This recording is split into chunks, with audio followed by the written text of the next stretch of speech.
Hey, Shalom. All praises, glory, and honor unto Yahweh, Ba'ashem, Yahushai, Ba'ashem, Rakakwadash. Double honors unto the apostles and the elders of Great Millstone that rule well through the scriptures. Peace to the 144,000 and the rest of the hopeful elect. I'm the brother Kaya from GMS Indianapolis, one of the branches in Indiana. And I want to do a lesson for our series. We have a camp series entitled For Thy Violence Against Thy Brother Jacob, which we basically detail and highlight all the various atrocities and the various wrongs committed against our people, all right? Committed continuously, all right? Esau Edom, he never lets up on our people. He never let up, all right? He leads the world and even our own people to believe that the only thing that he did was slavery, and he even minimizes slavery. He even makes you as a so-called Negro think that slavery wasn't even that bad. I'll give you an example.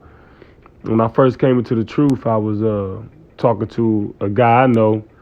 Hell, he was blacker than black, and he was defending the Holocaust much more than his own plight. And why you think that is?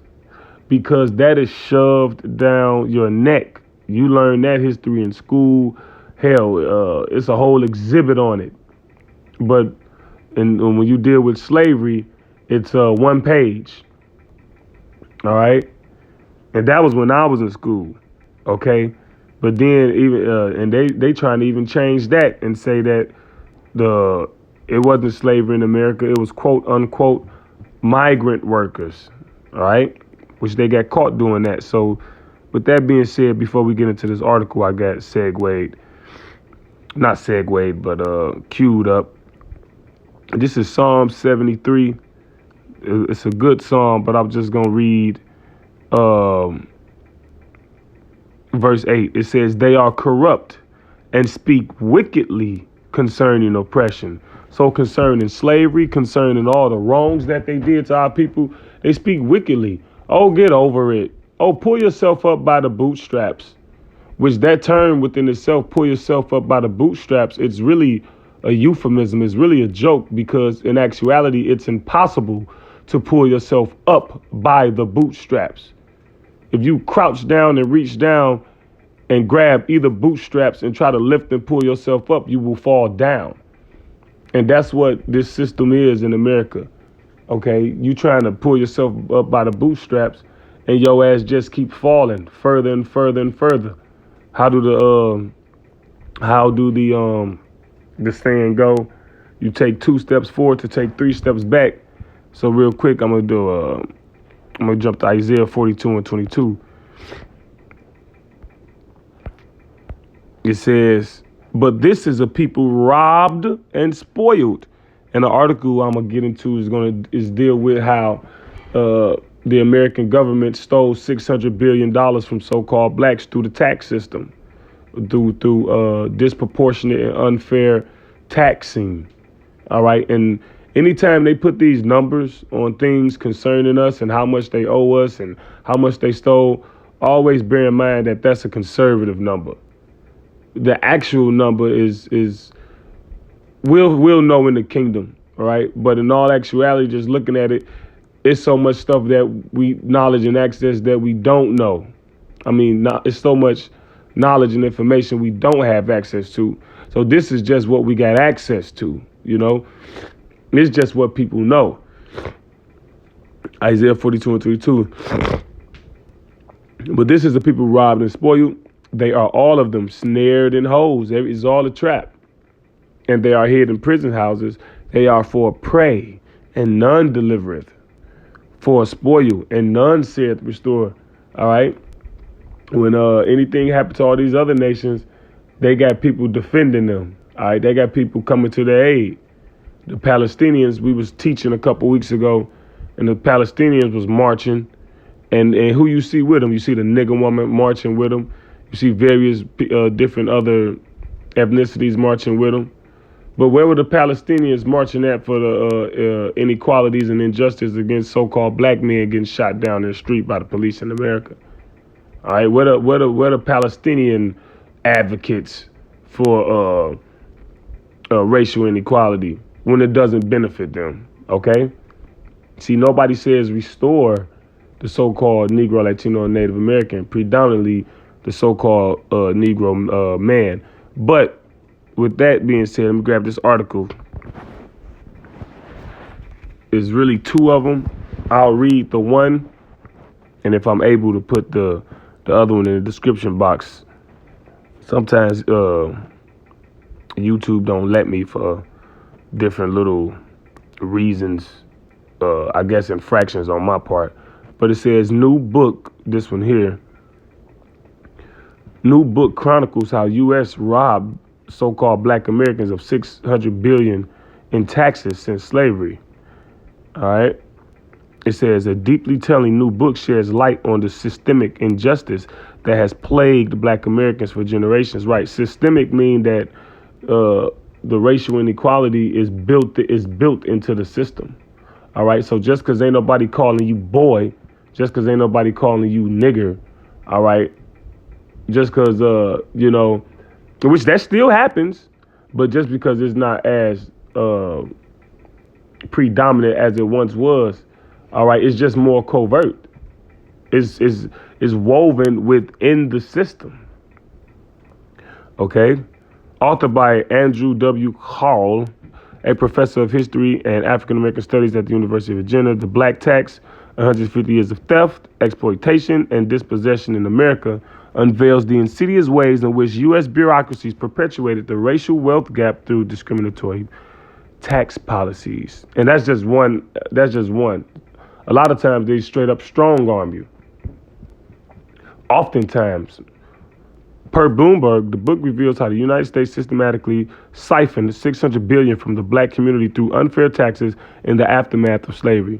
Carl writes, this history sheds new light on the forces generating economic inequality in America and the racial character of those inequalities. Carl's meticulously researched book exposes how municipal and state taxes were weaponized to strip Black Americans of their land ownership and perpetuate cycles of poverty. Right. So it's systemic, right? Racial inequality is systemic. So that means what?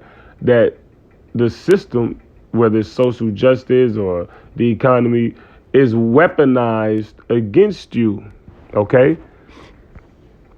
That's because this is your enemy. All right. Amos 1:11.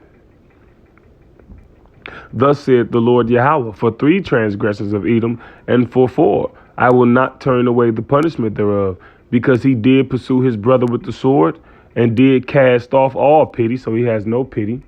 All right.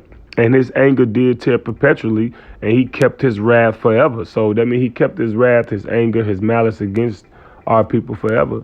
So when slavery ended, quote unquote, that don't mean that his hate left.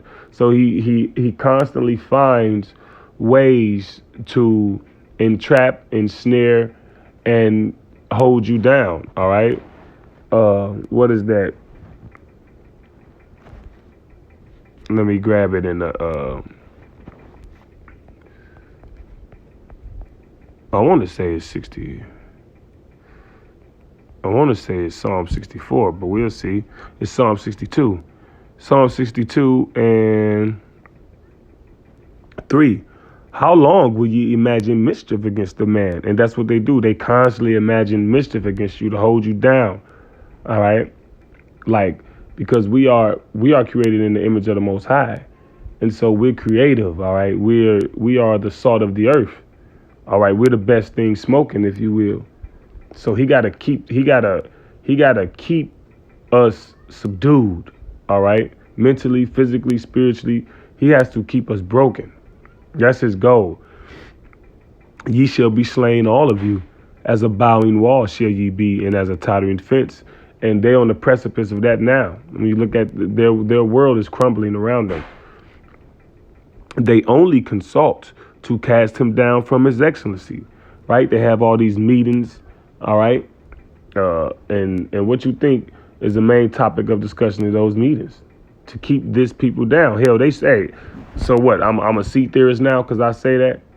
Funny thing is, a lot of the seeds are through. All right. They try to take away the gravity of what you're saying by throwing those buzzwords out there. Oh, you're a conspiracy theorist. So now that means everything I'm saying is not based in fact? No. All right. You had a meeting where they said what is the biggest threat to the JEW-ish community, and the woman said the young black Americans. And how the hell is that? What are you talking about? The young black Americans, quote unquote, is doing hella drugs, killing each other. Now, is that all of them? No, but that's a large portion of them. All right. They ADHD. All right. Most of them raised up on a horrible diet that you're responsible for. See, the young black Americans who you see that are degenerate, and that word degenerate means to go away from one's characteristic customs and people, because the characteristics of our customs and people are found in this Bible, because we are the Israelites. So everything that we come into access with continually keeps us away from that, right? That's why it says what? They only consult to cast him down from his excellency. That is our excellency. And you keep us away from that, like I said earlier, mentally, physically, spiritually, all right? And you could say mentally, you could say spiritually, as far as the morality goes. Because we was a people that didn't kill each other. We had our differences, and we would fight, and we would shake and shake hands and carry on. That used to be a so-called black thing, quote unquote. And now you, through your finagling,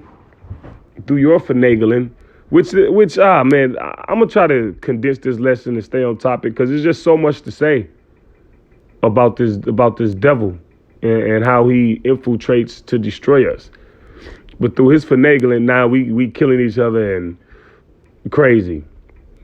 Through you controlling the food we got access to with the chemicals and a lot of the food being illegal in other countries, you did that. All right. But anyway, it says they only consult to cast him down from his excellency. They delight in lies. They bless with their mouth, but they curse inwardly. Selah. So let me go back to the article. It says, one of the book's chilling examples recounts the plight of Anthony Fleming and J.R. Rooks, black landowners who were forcibly driven off their farmland by white supremacist mobs. And that happened to my great-grandmother. All right. Now, she wasn't my biological great-grandmother, but you know how it is in the so-called black family, multiple baby daddies or whatever. They've been having that shit since my grandmother's day. All right. But my aunt's grandmother, which she treated us like, she didn't make no distinction. So that's how I know her. My great-grandmother, this happened to her father. All right. So how many stories do we got like this in the so-called black community? All right. Latino, Native American community. How many stories like this are actually lost?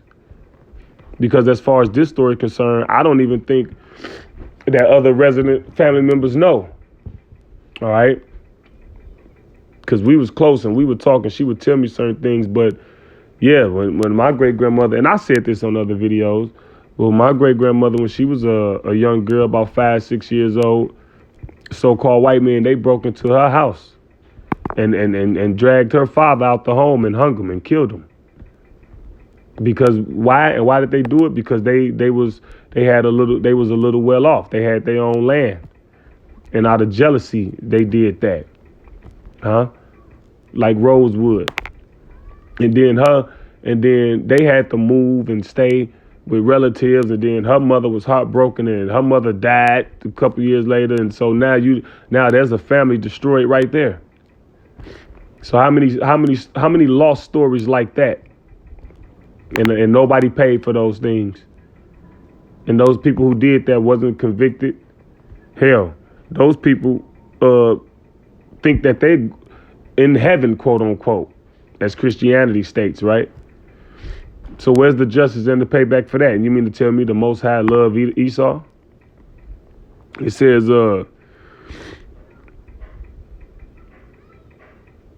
undeterred, they established the town of Edmondson, Arkansas, with the aim of creating a haven for black land ownership.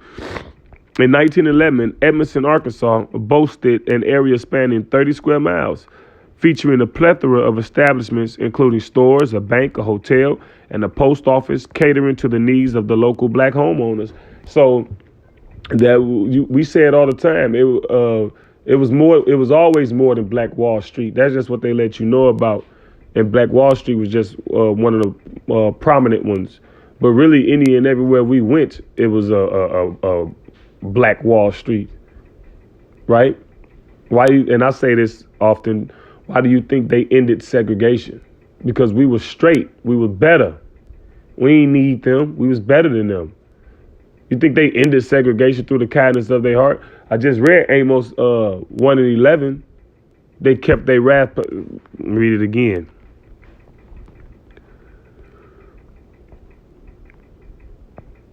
Amos 1:11. Thus saith the Lord, for 3 transgressions of Edom, and for 4 I will not turn away the punishment thereof. Because he did pursue his brother with the sword, he did cast off all pity, and his anger did tear perpetually, and he kept his wrath forever. All right, so he was angry and upset forever. He didn't have a break in conscience and doing the segregation. I'm gonna end segregation and give you equal access. And no, they needed to control your elevation. Wait a minute, we need access to these niggas. We need to monitor these niggas. These niggas over there doing good. Watch that movie Rosewood. All right. Real quick, let me grab something.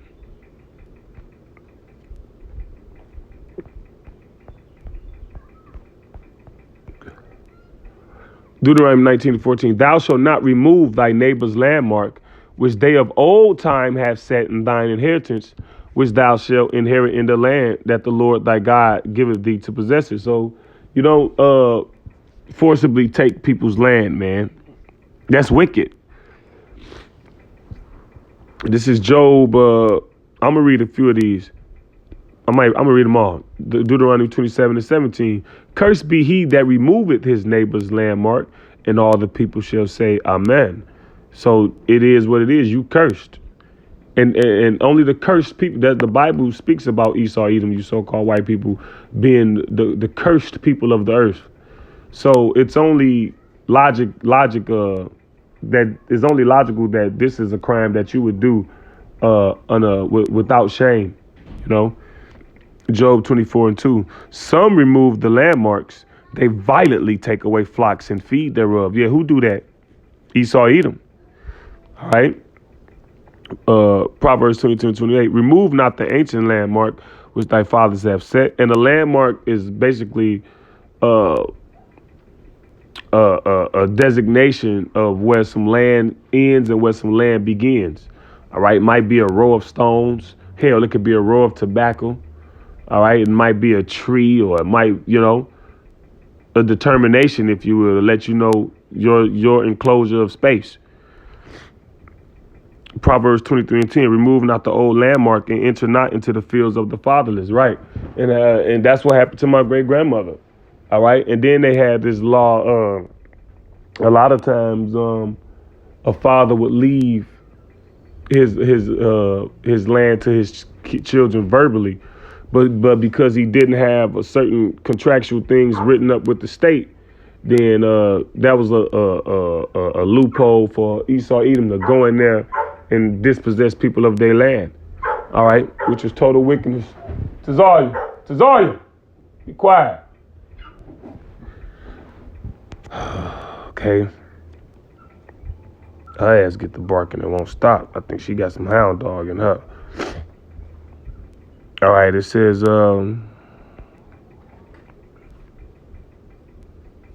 yet their efforts were overpowered when white plantation owners conspired to impose hidden taxes on Edmondson residents, ultimately seizing their land and demolishing their homes. Another tragic tale is that of Hillary Thomas Stewart Sr., whose family lost 24 acres of land over an $18.83 tax bill, plunging them into poverty. These stories are symbolic of the systemic exploitation and dispossession endured by so-called black Americans for over a century. Well, since we came into contact with Esau, he had the upper hand. Let me see. When considering the 11 million acres of land seized from so-called black Americans, it amounts to 326 billion in present-day currency. Additionally, it's important to acknowledge the millions in excess taxes paid by black Americans over the course of a century. Between 1870 and 2020, so-called black Americans were burdened with over 275 billion in taxes in 2023 dollars.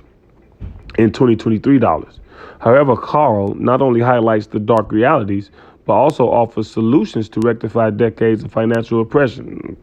Okay, so he ain't woke, obviously, right? He advocates for the establishment of a federal fiscal equity program similar to Canada's model. Okay, well, that's enough on that. So with that, I'm going to get James 5. Now, this is in the New Testament now. James 5:1. Go to now, ye rich men, weep and howl for your miseries that shall come upon you.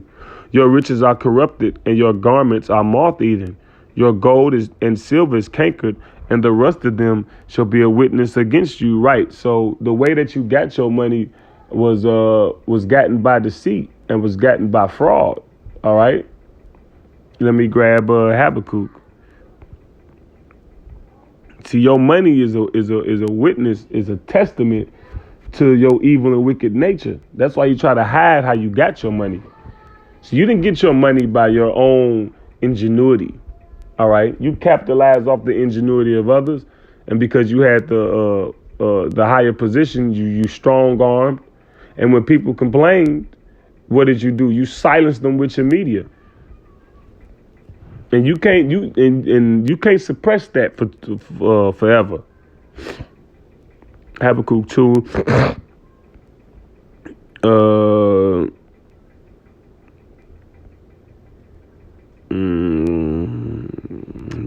Let me see.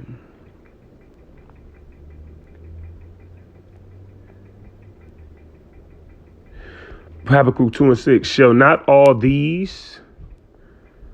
I'll start at 5. Yeah, also because he transgressed by wine, he is a proud man, right? And that wine is what? Your philosophies, all right? Your wicked schemes, your wicked doctrines. They just came up with a wicked scheme a wicked tax code scheme to further oppress freed slaves that we just read about. Neither keepeth at home, who enlargeth his desire as hell. So his own land ain't good enough. He got to go and police the rest of the world. All right. Yes, the scripture says, so is the people, so is the officers, so is the king, roughly paraphrasing. All right. Whatever spirit the ruler is, that's the spirit the subject is. So the spirit of the American government, what? They go and police the world. And they're Esau. They go and police the neighborhood. They be all in their neighbor's business. Like, get off my, you know. Neither keepeth at home, who enlargeth his desire as hell, right? His desire is as hell, all right? And is as death and cannot be satisfied. Why? Because hell don't got no cap, right? Hell don't got no maximum capacity. Hell as in the grave, all right? There's more than enough space, all right? Like the clown said, down here they all float, all right? It says, but gather unto him all nations and heaping unto him all people. Just the point I wanted. Shall not all these take up a parable against him and a taunting proverb against him and say, woe to him that increaseth that which is not his? How long? And to him that ladeth himself with thick clay. So how can you increase something that's not yours? You stole it. You're a thief. All right. Let me see. Verse 12. Woe to him that buildeth the town with blood. Right. How many so-called black towns that you destroy? All right. And then you rebuilt for whatever purpose you have. And establish it a city by iniquity. And America is established. America is a great city, right? Or even these smaller cities. These cities are established by iniquity, man. All right. California, San Francisco, Atlanta. All right. Iniquity is immorality. All right. Verse 16. I'm just jumping around in this chapter. Thou art filled with shame for glory. Right. This place ain't, you didn't get to this place. You didn't get to the place where you're at. All right. Fairly. And it's coming out. So now is all shameful. Drink thou also and let thy foreskin be uncovered. Is an analogy for be exposed. Let your shame be seen. All right. Because you're supposed to be circumcised. You know. So it's being seen. All right. Your shame.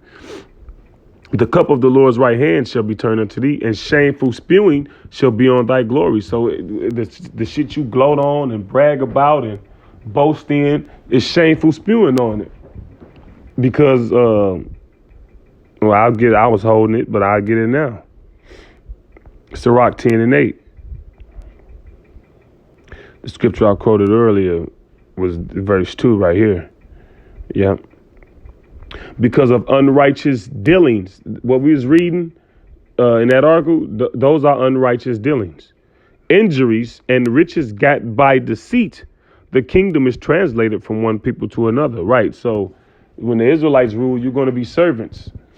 And everything you imagine against the Israelites will righteously happen to you. Ultimately, with you being wiped from the earth.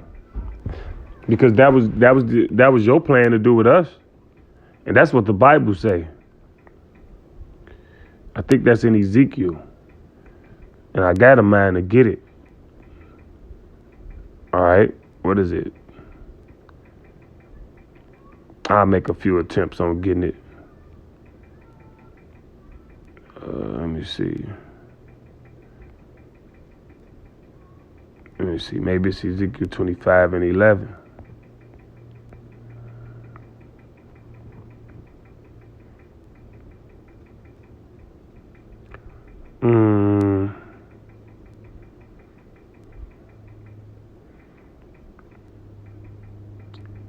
Nope. All right. Maybe I'll find it later. Do a lesson on it. So back into James 5. Okay. Your gold, verse 3, your gold and silver is cankered, and the rust of them shall be a witness against you, and shall eat your flesh as it were fire. Ye have heaped treasure together for the last days. Behold, the hire of the laborers who have reaped down your fields, right, your workers, which mainly us, your slaves, because we're still in captivity, which is of you kept back by fraud. Right, so our wages are kept back by fraud. The Bible says you're supposed to pay a man for his labor by sundown. You hold a person check, what? If you get paid every week, then you don't get your first check until 2 weeks. And if you get paid every 2 weeks, you don't get your first check to 3 weeks. So you got to go 3 weeks before you get access to your money. And then you get taxed when in actuality you're not supposed to get taxed because you're an individual. Businesses are supposed to get taxed. All right. And that's not to include that's not to go into the rabbit hole of the injustice of taxes. That's quick examples. It says, which is kept back which is of you kept back by fraud, crieth. So the people working for you are crying out, man. All right, you squeezing blood out of a penny. All right, you want it all. Okay, you told people, here it is, the shit getting tough. You told people, hey, just get a couple more jobs. It says, and the cries of them which have reaped are entered into the ears of the Lord of Sabaoth. All right, and Sabaoth mean armies.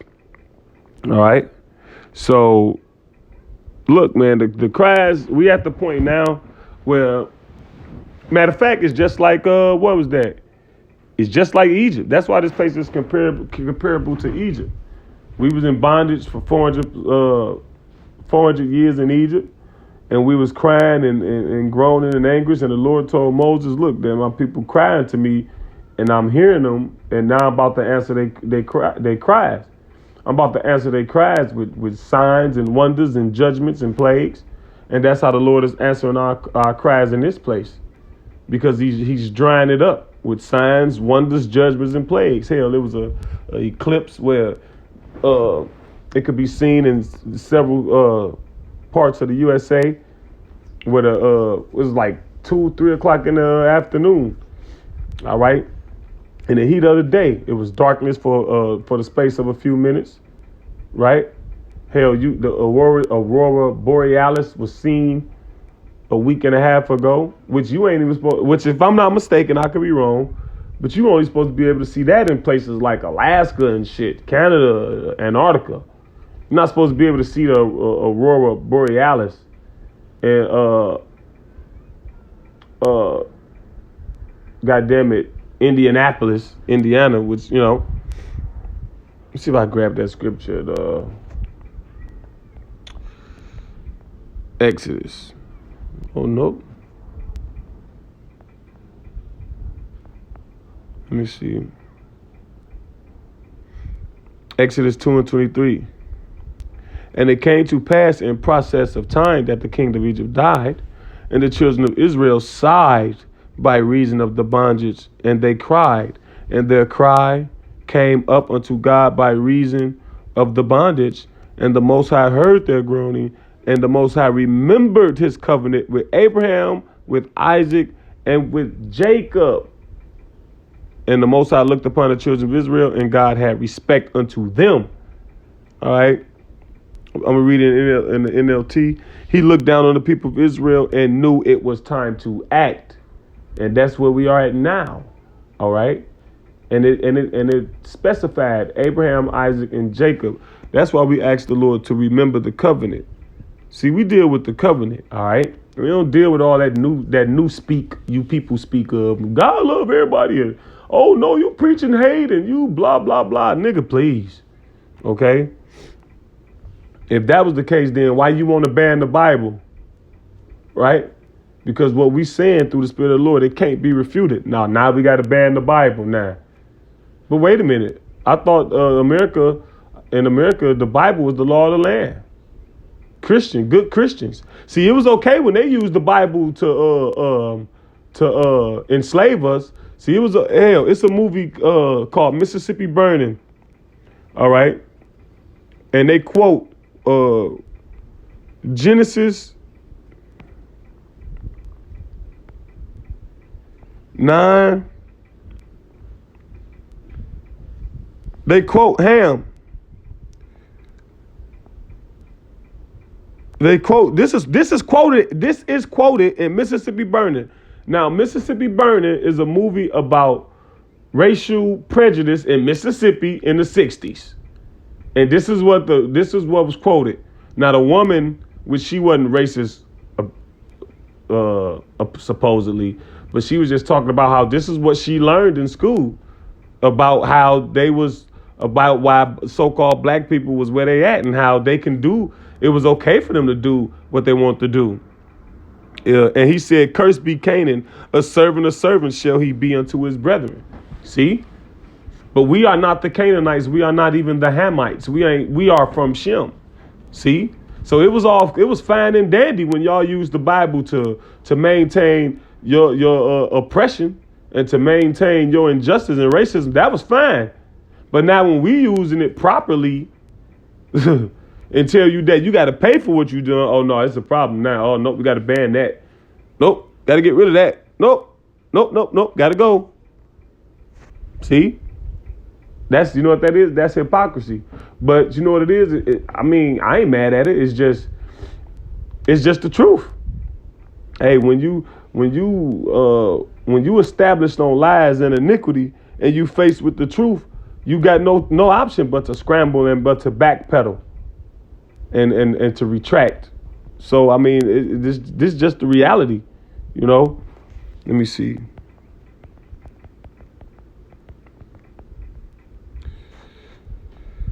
Let me see.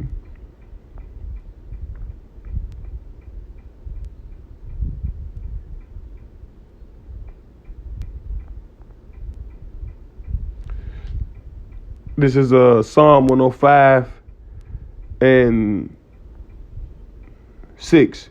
O ye seed of Abraham, his servant, ye children of Jacob, his chosen. He is the Lord our God. His judgments are in all the earth. He hath remembered his covenant forever. The new covenant does not include the other nations.